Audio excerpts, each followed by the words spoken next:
Dalam nama Bapa dan Putra dan Roh Kudus. Amin. Kasih karunia, rahmat dan damai sejahtera dari Allah Bapa dan dari Putranya Yesus Kristus besertamu dan sertamu juga.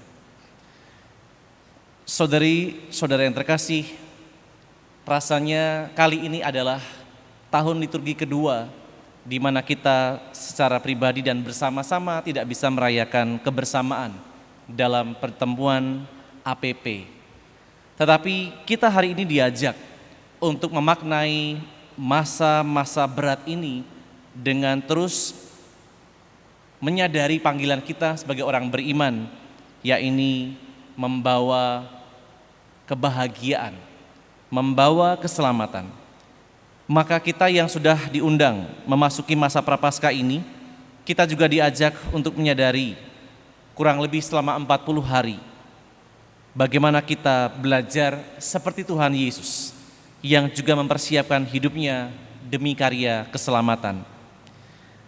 Pendalaman APP yang kita rayakan tahun ini, meskipun tidak bisa bersama-sama secara lingkungan atau dalam komunitas, mengambil tema membangun kehidupan ekonomi yang berbela rasa.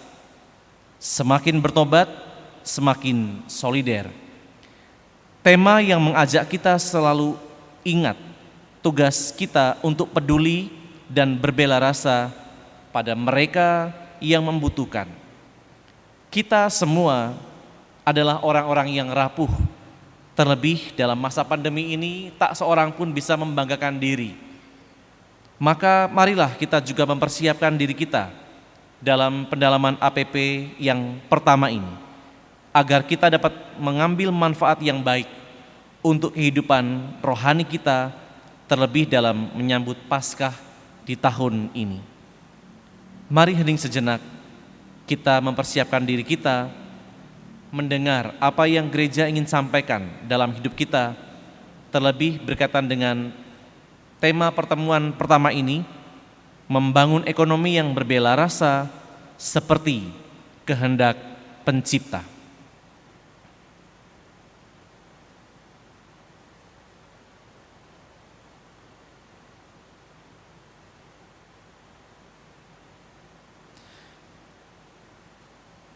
Saudari-saudara yang terkasih, menyadari bahwa selama ini kita kurang memberi perhatian pada kehidupan bersama seperti yang Tuhan kehendaki, maka marilah kita menyesali diri dengan mengungkapkan doa tobat. Saya mengaku kepada Allah yang Maha Kuasa dan kepada saudara sekalian bahwa saya telah berdosa dengan pikiran dan perkataan, dengan perbuatan dan kelalaian. Saya berdosa, saya sungguh berdosa. Oleh sebab itu saya mohon kepada Santa Perawan Maria, kepada para malaikat dan orang kudus, dan kepada saudara sekalian, supaya mendoakan saya pada Allah Tuhan kita. Semoga Allah yang Maha Kuasa mengasihani kita, mengampuni dosa-dosa kita, serta meneguhkan hati kita, sehingga layak menyongsong kebangkitannya yang mulia. Amin. Marilah berdoa. Allah Bapa Pencipta dan Pemelihara kehidupan, kami bersyukur atas segala berkat untuk menopang hidup kami. Terlebih pula Kau ciptakan kami seturut citra-Mu sendiri. Semoga melalui pendalaman materi APP yang pertama ini, kami mampu menemukan apa yang menjadi kehendak-Mu atas semua yang telah Kau jadikan dan Kau berikan untuk kami umat manusia. Sebagaimana Engkau selalu berbela rasa pada nasib kami manusia yang lemah dan rapuh dalam kehendak yang baik, semoga kami juga berbela rasa terhadap sesama kami yang jauh lebih menderita. Demi Yesus Kristus Putra-Mu, Tuhan dan pengantara kami, yang bersama Dikau dalam persekutuan Roh Kudus, hidup dan mulia, kini dan sepanjang segala masa. Amin. Saudari-saudari yang terkasih, khususnya Anda yang saat ini berada di rumah, dalam kesendirian atau dalam kebersamaan. Kita akan sedikit merenungkan apa yang menjadi gambaran gereja untuk melihat tentang tema di hari yang atau pertemuan yang pertama ini, yaitu membangun ekonomi yang berbela rasa seperti kehendak pencipta. Kita diajak untuk melihat bagaimana kita harus menyelaraskan dengan apa yang Allah kehendaki dalam kehidupan kita. Kita diciptakan tidak hanya sendiri supaya kita bisa menyempurnakan yang lain. Kehadiran yang lain datang untuk juga menyempurnakan kita yang tidak sempurna. Maka mungkin sedikit kita bisa membaca, saya akan membacakan apa yang menjadi gambaran dalam pendalaman ini untuk kita renungkan bersama-sama. Kita akan melihat bagaimana gereja dan perkembangan ekonomi. Ada seorang yang bernama Francisco de Vitoria. Dia adalah seorang murid dari Santo Thomas Aquinas. Dan dia adalah seorang pemikir Katolik yang mempelajari masalah-masalah mengenai hak-hak asasi manusia penduduk asli, daerah-daerah yang dikolonialisasi atau yang dijajah. Sebagai orang Katolik, dia mencoba untuk memikirkan apa yang bisa dibuat sebagai pribadi dan mudah-mudahan dalam komunitas. Penduduk asli seringkali dipandang oleh Perserikatan Bangsa-Bangsa, dia Francisco de Vitoria dipandang oleh Perserikatan Bangsa-Bangsa PBB sebagai bapak hukum internasional. Dan saat ini oleh ahli-ahli sejarah ekonomi dan juga demokrasi dirujuk sebagai pelopor utama dari demokrasi dan perkembangan ekonomi yang sangat cepat di dunia barat. Jadi Francisco de Vitoria ini sudah dianggap sebagai bapak hukum internasional, tetapi juga sekaligus pelopor dalam dunia sejarah ekonomi dan demokrasi. Dia orang Katolik. Nah, beberapa tokoh ini akan ditampilkan di sini untuk melihat bagaimana orang Katolik mempunyai peran dalam perkembangan ekonomi dunia. Sejarawan rumah sakit Gunther Reis mengatakan bahwa gereja mempelopori perkembangan suatu sistem rumah sakit yang ditujukan untuk melayani kaum papa. Joseph Schumpeter, seorang ahli ekonomi pada abad ke-20, sambil merujuk pada unsur-unsur akademia, dia menulis adalah mereka, nah ini pihak gereja yang berada di posisi paling berhak akan gelar pendiri ilmu ekonomi ilmiah dibandingkan dengan kelompok-kelompok lainnya. Salah satu tokoh yang saya ingat waktu saya belajar di sekolah menengah adalah Adam Smith. Adam Smith itu juga mempunyai teori tentang invisible hand. Tangan yang tak terlihat yang mengatur kehidupan manusia, termasuk juga mengatur kehidupan bagaimana roda perekonomian itu dilangsungkan. Adam Smith. Kemudian ahli-ahli ekonomi dan ahli sejarah lainnya seperti Raymond de Roover, Marjorie Grace Hodgkinson, dan Alejandro Chauvin, bacanya gimana? Alejandro Chauvin juga mengeluarkan pernyataan yang senada. Sejarawan Paul Legutko dari Universitas Stanford juga mengatakan bahwa Gereja Katolik Roma berada di pusat perkembangan berbagai nilai, ide, ilmu pengetahuan, hukum, dan institusi yang mendasari apa yang kita kenal sebagai peradaban dunia barat. Lagi-lagi dimunculkan ahli-ahli dari kalangan gereja. Gereja Katolik Roma juga telah menyumbangkan kepada masyarakat doktrin-doktrin sosialnya yang telah membimbing para pemimpin untuk memajukan keadilan sosial, dan mengembangkan sistem rumah sakit untuk merawat seseorang di Eropa pada abad pertengahan yang berbeda dengan konsep kesediaan untuk merawat berdasarkan balas jasa dari adat Yunani dan kewajiban merawat seseorang atas dasar hubungan keluarga dari adat Romawi. Jadi pada zaman Yunani dan Romawi punya tradisi tersendiri. Kalau orang dirawat karena sudah berbaik hati maka dibantu. Kalau dalam tradisi Romawi karena ada hubungan kekerabatan maka mereka juga dibantu. Tetapi sebuah terobosan besar yang dimulai oleh Gereja Katolik tentang bagaimana merawat mereka yang rapuh, dalam hal ini sakit. Gereja menjadi pelopornya kembali. Rumah-rumah sakit didirikan untuk melayani kelompok-kelompok sosial tertentu yang tersisihkan akibat kemiskinan, penyakit, dan usia, menurut tulisan ahli sejarah rumah sakit Gunther Reis. Saudara-saudari, bahkan ada meme yang pernah saya lihat di mesin pencarian, ya nampaknya sangat menohok dan sangat kejam menurut saya. Orang miskin dilarang sakit. Sebuah meme yang menurut saya sangat tidak berperi kemanusiaan. Orang yang miskin dilarang sakit karena orang miskin tidak punya uang. Nah, disinilah gereja ingin terus mempelopori bagaimana karya amal kasih itu harus terus dikembangkan.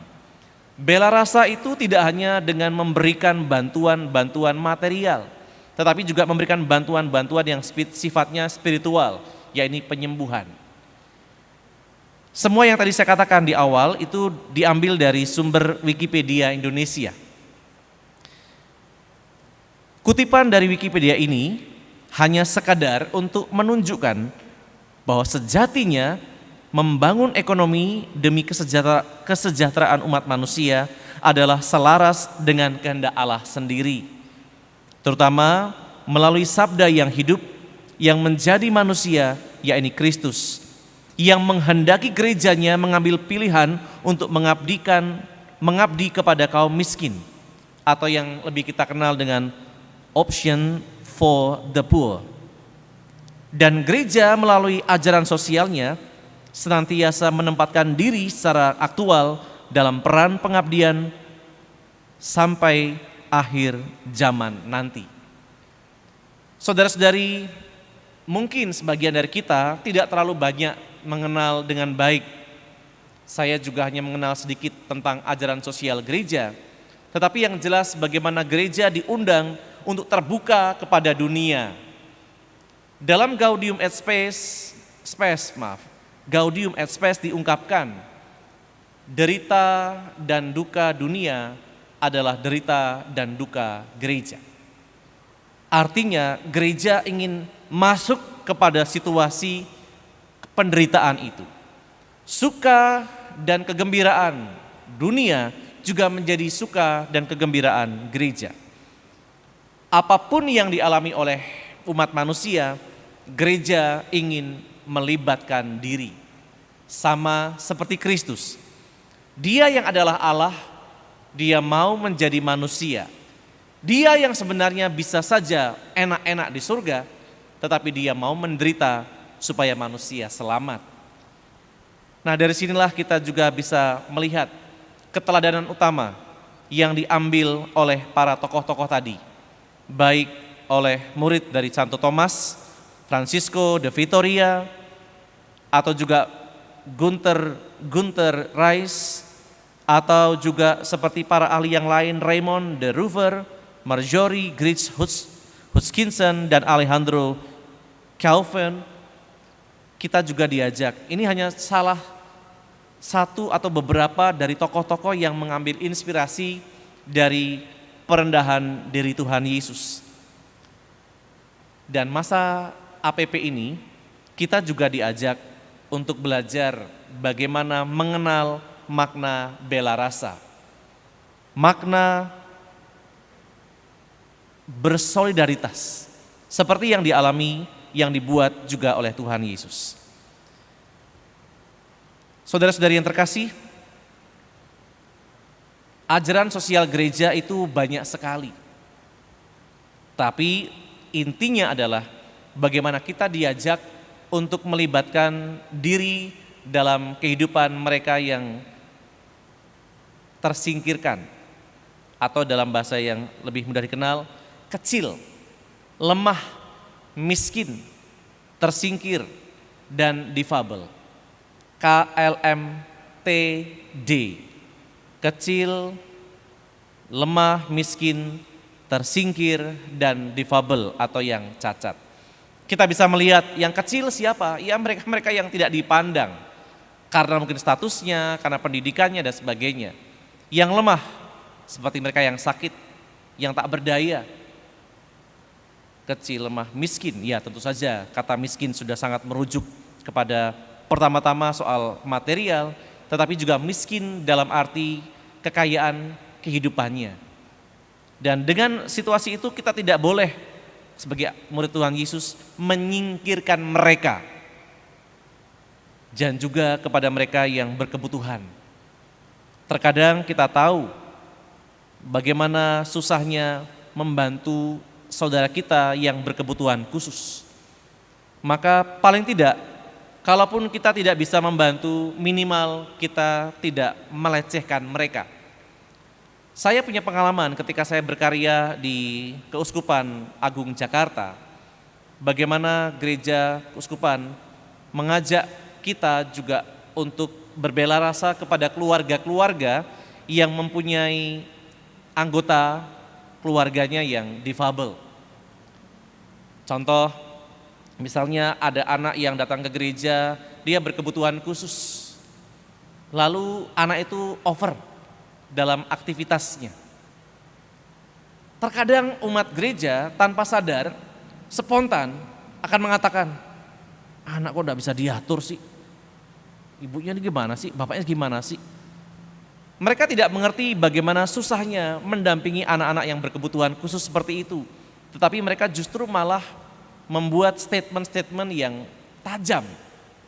Itu dalam gereja. Mengapa itu terjadi? Karena mereka belum berbela rasa. Karena mereka belum sungguh beriman dan bertobat sehingga tidak mampu menyelami kesulitan keluarga-keluarga yang anggotanya mengalami difabel atau ketidakmampuan secara fisik. Entah karena over atau karena misalnya anaknya yang ya mungkin sekali lagi berkebutuhan khusus.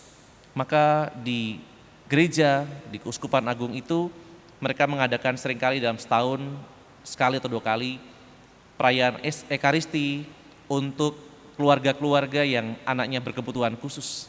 Karena seringkali mereka tidak berani ke gereja, tidak berani membawa anaknya karena sudah dinilai buruk oleh anggota gereja atau saudara-saudaranya ketika merayakan Ekaristi.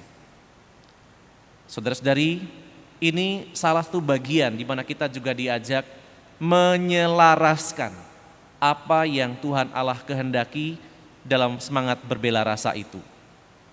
Kalau kita mendengar nama-nama tadi kita boleh berbangga, tetapi kita tidak boleh menjadi besar kepala.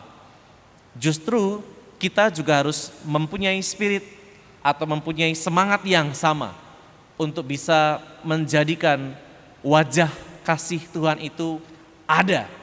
Wajah kasih Tuhan itu bersinar bagi orang-orang yang ada di sekitar kita. Maka sebelum kita mendengarkan sabda Tuhan dan sedikit merenungkannya, dan kemudian kita menyadari semua kelemahan-kelemahan kita akan mendengarkan sebuah lagu terlebih dahulu, Karena Salibmu. Bagaimana Tuhan Yesus demi cintanya kepada Allah Bapanya dan cintanya juga kepada umat manusia, dia rela untuk membiarkan dirinya menderita, mengalami situasi yang paling tidak enak agar umat manusia mengalami keselamatan. Kita dengarkan sebelum mendengarkan sabda Tuhan lagu Karena Salibmu.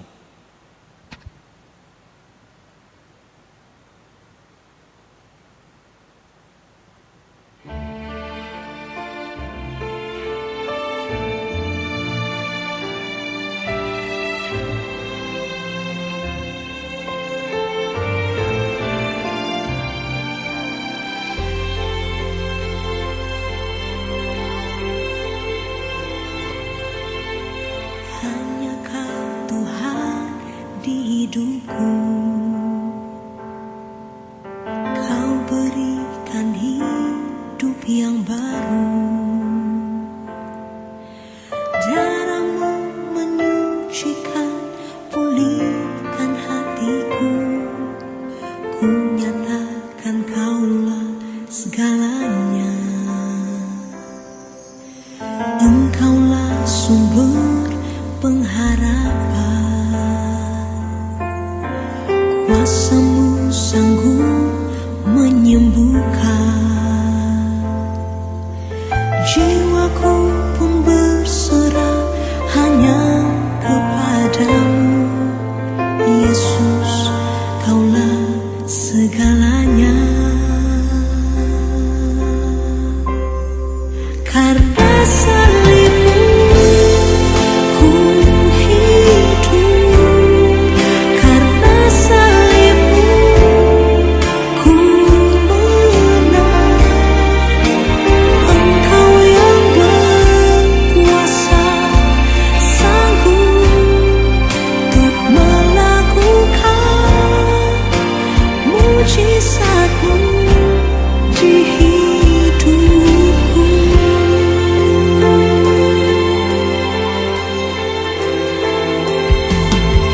Engkaulah sumber pengharapan, kuasa-Mu sanggup menyembuhkan. Jiwaku pun berserah hanya kepadamu, Yesus, Kaulah segalanya. Karena salib-Mu ku hidup, karena salib-Mu ku menang. Engkau yang berkuasa sanggup untuk melakukan mujizat-Mu.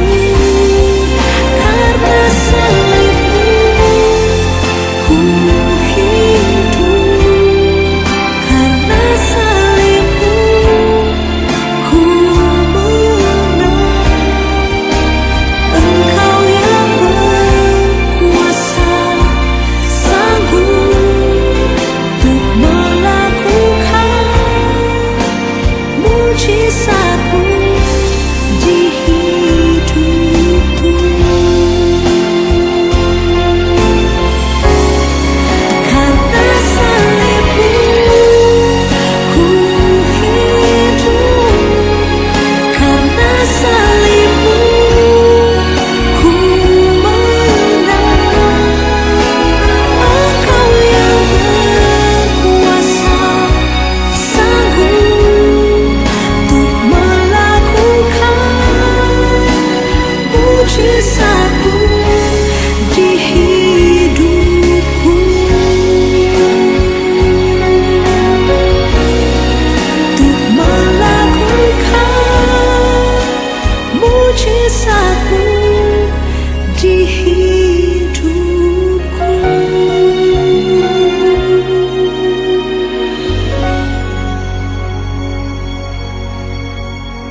Saudari-saudara terkasih, karena salib Kristus maka kita bisa hidup.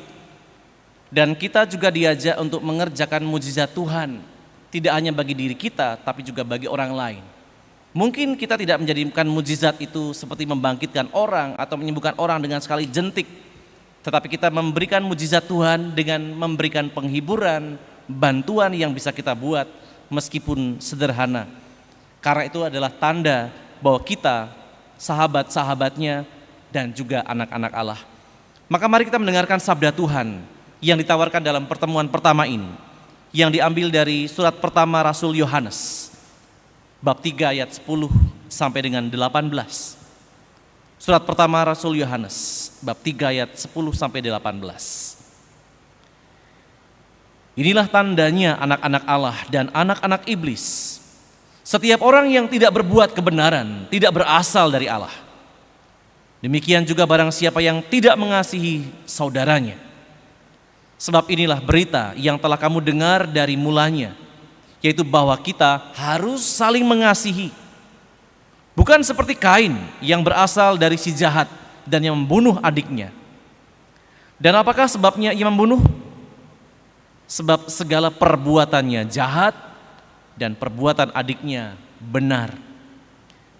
Janganlah kamu heran, saudara-saudara, apabila dunia membenci kamu. Kita tahu bahwa kita sudah berpindah dari dalam maut ke dalam hidup, yaitu karena kita mengasihi saudara kita. Barang siapa tidak mengasihi, ia tetap di dalam maut. Setiap orang yang membenci saudaranya adalah seorang pembunuh manusia. Dan kamu tahu bahwa tidak ada seorang pembunuh yang tetap memiliki hidup yang kekal di dalam dirinya.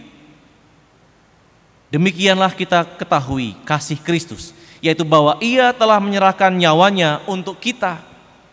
Jadi kita pun wajib menyerahkan nyawa kita untuk saudara-saudara kita. Barang siapa mempunyai harta duniawi dan melihat saudaranya menderita kekurangan, tetapi menutup pintu hatinya terhadap saudaranya itu, bagaimanakah kasih Allah dapat tetap di dalam dirinya? Anak-anakku, marilah kita mengasihi bukan dengan perkataan atau dengan lidah, tetapi dengan perbuatan dan dalam kebenaran. Demikianlah sabda Tuhan. Syukur kepada Allah. Saudari-saudara terkasih, menjadi sangat jelas bagaimana kita diajak untuk menjadi anak Allah, menghadirkan mujizat-mujizatnya.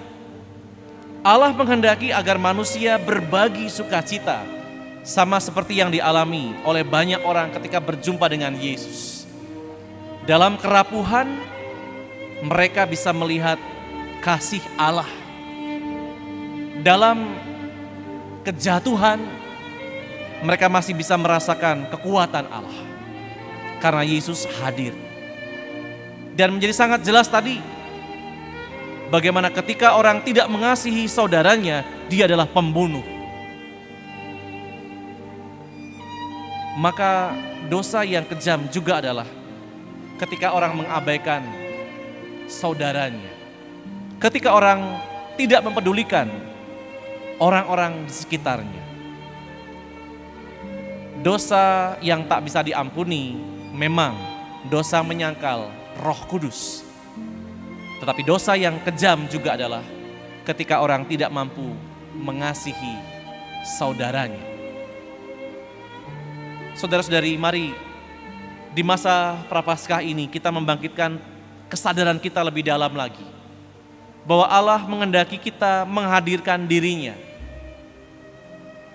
tidak hanya dengan perkataan, tapi dengan perbuatan dan dalam kebenaran.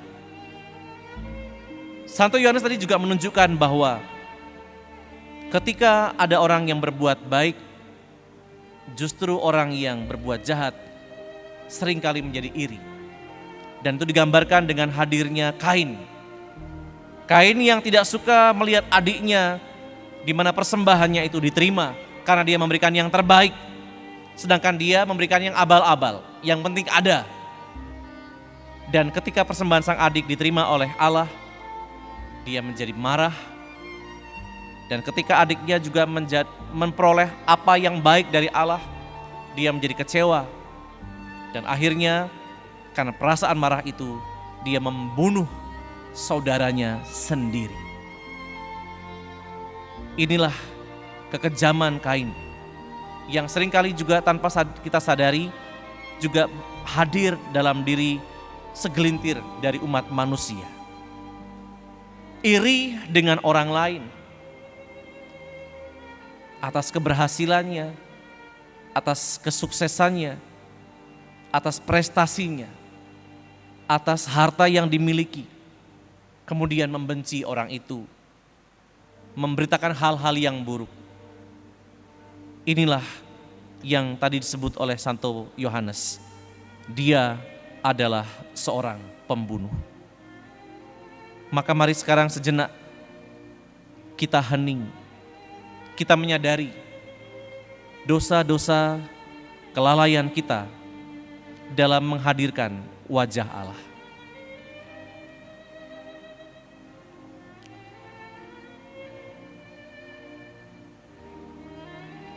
Saudara-saudari, apakah dalam kehidupan kita benar-benar menyadari bahwa Allah itu ada. Seringkali kita sadar memang Allah itu ada dalam tataran akal budi. Allah itu menciptakan langit, bumi, alam semesta. Allah menciptakan segala makhluk yang kita lihat. Allah menciptakan juga hal-hal yang tidak bisa kita lihat namun bisa kita rasakan. Misalnya hangat matahari, udara yang segar, udara yang kotor. Kita tahu Allah ada. Tetapi apakah kita juga menyadari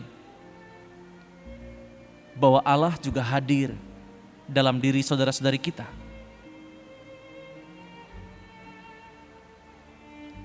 Dalam doa tobat yang sering kali kita ungkap dalam Ekaristi, dosa kelalaian seringkali tidak menjadi kesadaran kita.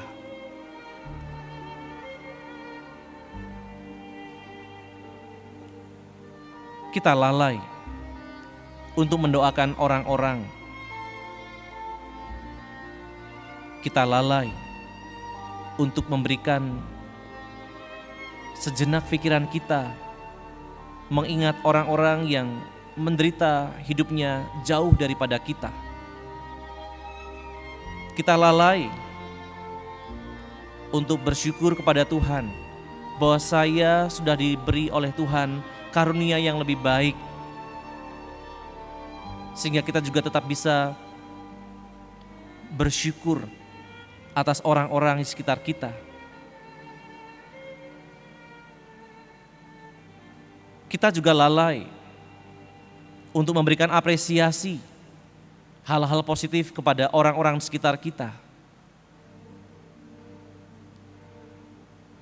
Kita sadar bahwa kita seringkali lebih mudah memang untuk melihat hal yang buruk daripada melihat hal yang baik. Inilah dosa kelalaian kita. Kita juga seringkali lalai untuk mengucapkan terima kasih dalam doa, dalam sapaan kepada orang-orang yang kita temui. Misalnya pada saat kita sedang pergi berbelanja, kita berjumpa dengan mereka yang menyapu di sekitar tempat belanja itu. Kita melewatinya saja tanpa mungkin sedikit memberikan sapaan.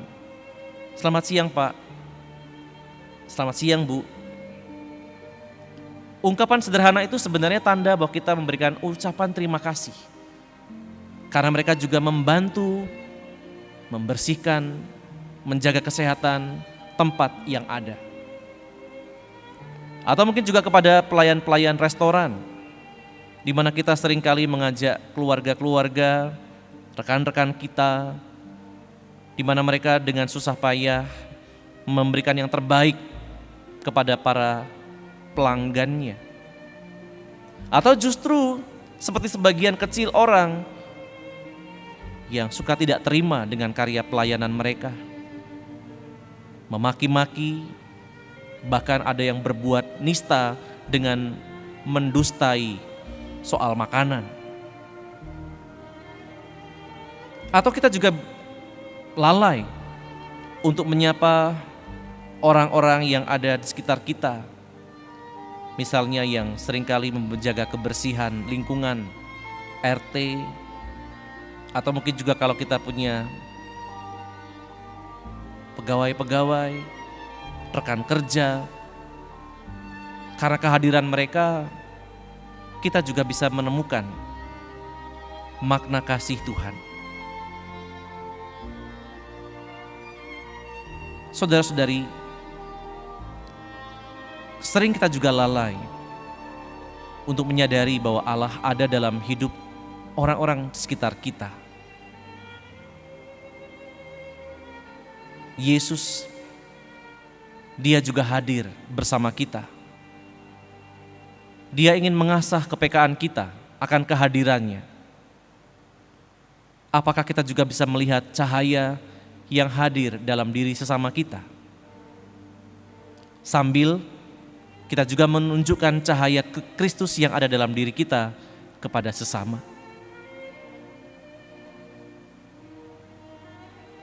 Maka marilah kita juga belajar terus mengasihi. Memang bukan perkara mudah, tetapi itulah yang selaras dengan kehendak Sang Pencipta. Kita membangun bela rasa, semangat dalam membangun ekonomi. Ekonomi tidak pertama-tama berbicara mengenai uang saja, tetapi ekonomi jauh lebih besar daripada itu. Dari bahasa atau kata aslinya saja, oikostomos.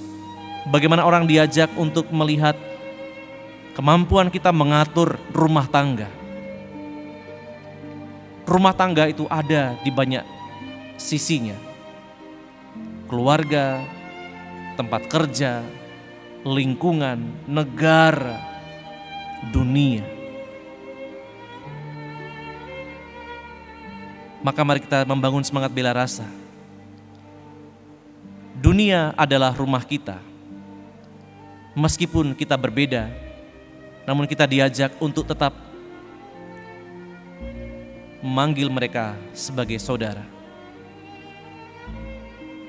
Ada seorang penulis namanya Leo Tolstoy. Dia berasal dari Rusia, negara yang dulu kita kenal sebagai negara komunis, yang kita anggap sebagai negara yang tidak mengenal Tuhan. Dalam sebuah tulisannya dia mengisahkan tentang perjumpaannya dengan seorang pengemis. Ketika dia melewati pengemis, dia mendengar si pengemis memohon, "Tuan, berilah saya uang." Kemudian Leo Tolstoy dengan sangat baik menyapa, "Saudaraku, aku minta maaf. Hari ini aku tidak punya uang." Ternyata si pengemis langsung meneteskan air matanya dan dia mengatakan kepada Leo, "Terima kasih Tuan. Baru Tuan yang menganggap saya sebagai saudara. Selama ini banyak orang lalu lalang di depan saya dan tidak seorang pun mempedulikan saya. Meskipun Tuhan tidak memberikan kepada saya uang, tapi terima kasih bahwa Tuhan sudah menganggap saya saudara."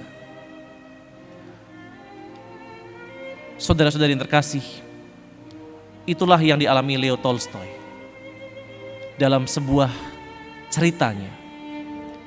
Ternyata ungkapan saudara yang sederhana itu sangat berarti bagi orang-orang yang selama ini mungkin tak pernah terperhatikan. Mungkin doa yang sederhana, yang tidak perlu rumit-rumit, adalah sebuah siraman rohani yang sangat kuat bagi orang yang tidak pernah didoakan.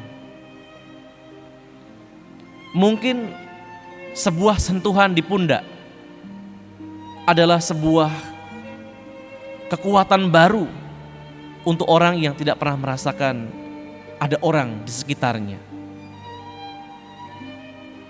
Maka dalam masa APP ini, mari kita menajamkan kembali indera-indera kita untuk bisa melihat Yesus yang juga hadir di sekitar kita. Karena itu sekarang marilah kita berdoa. Doa APP 2021.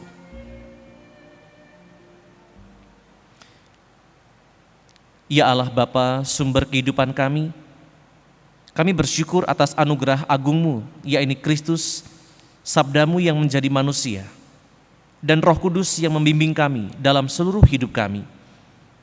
Melalui Kristus dan Roh Kudus, Engkau menyadarkan kami untuk hidup saling mengasihi dan mencintai.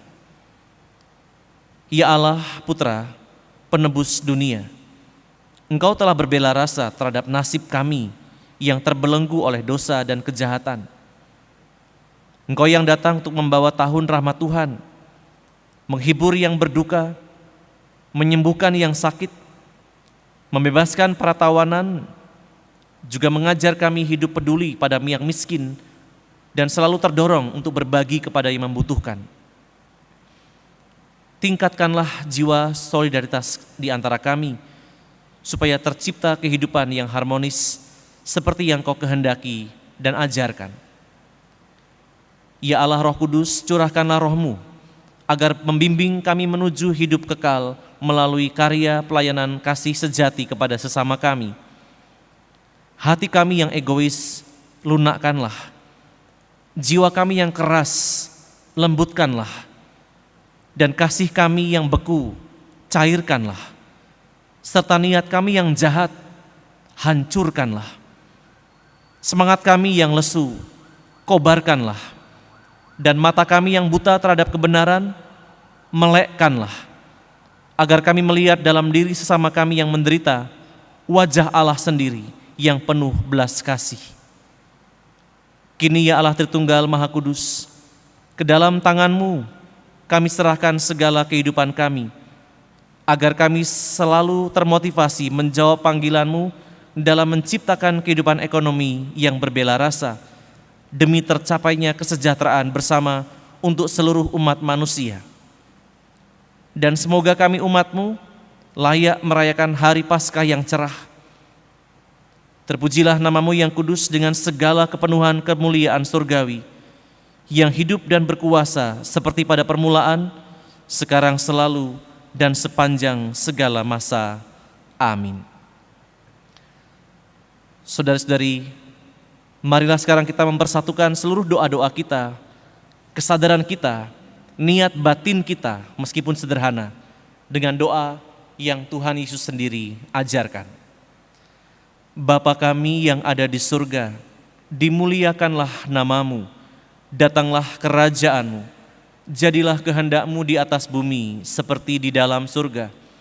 Berilah kami rezeki pada hari ini, dan ampunilah kesalahan kami, seperti kami pun mengampuni yang bersalah kepada kami. Dan janganlah masukkan kami ke dalam pencobaan, tetapi bebaskanlah kami dari yang jahat. Marilah berdoa. Allah Bapa penebus dunia, melalui sengsara dan kebangkitannya, Yesus Kristus Putra-Mu menyelamatkan hidup kami dari jurang penderitaan. Semoga dengan pendalaman APP yang pertama ini, kami semakin disadarkan akan pentingnya membangun ekonomi, sumber kehidupan kami yang berbela rasa sesuai dengan Engkau, dengan kehendak-Mu sendiri. Sehingga kami sungguh-sungguh menghayati dan mewujudkan iman kami, baik dalam ibadah maupun dalam pelayanan kami. Demi Yesus Kristus Putra-Mu, Tuhan dan pengantara kami, kini dan sepanjang segala masa. Amin. Tuhan serta-Mu dan serta-Mu juga. Saudari-saudara sekalian, dalam membangun semangat bela rasa, agar kita semakin beriman dengan semakin bertobat dan semakin bersolidaritas dalam perjalanan bersama keluarga dan komunitas, dilimpahi berkat Allah yang Maha Kuasa, Bapa dan Putra dan Roh Kudus. Amin. Dengan ini, pendalaman APP di pertemuan yang pertama sudah selesai. Syukur kepada Allah. Kita pergi mewartakan wajah kasih Allah dengan semangat berbela rasa. Amin.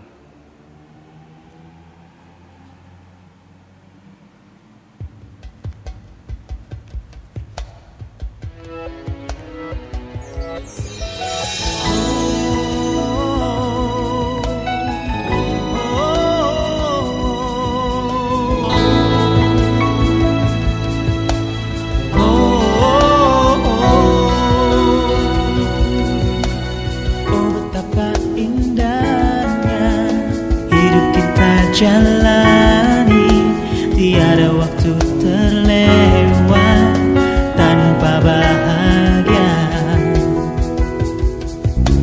Mari lihat keluar, terkadang kita lupa kita tak sendiri, menikmati indahnya hidup yang diberikan oleh Sang Pencipta.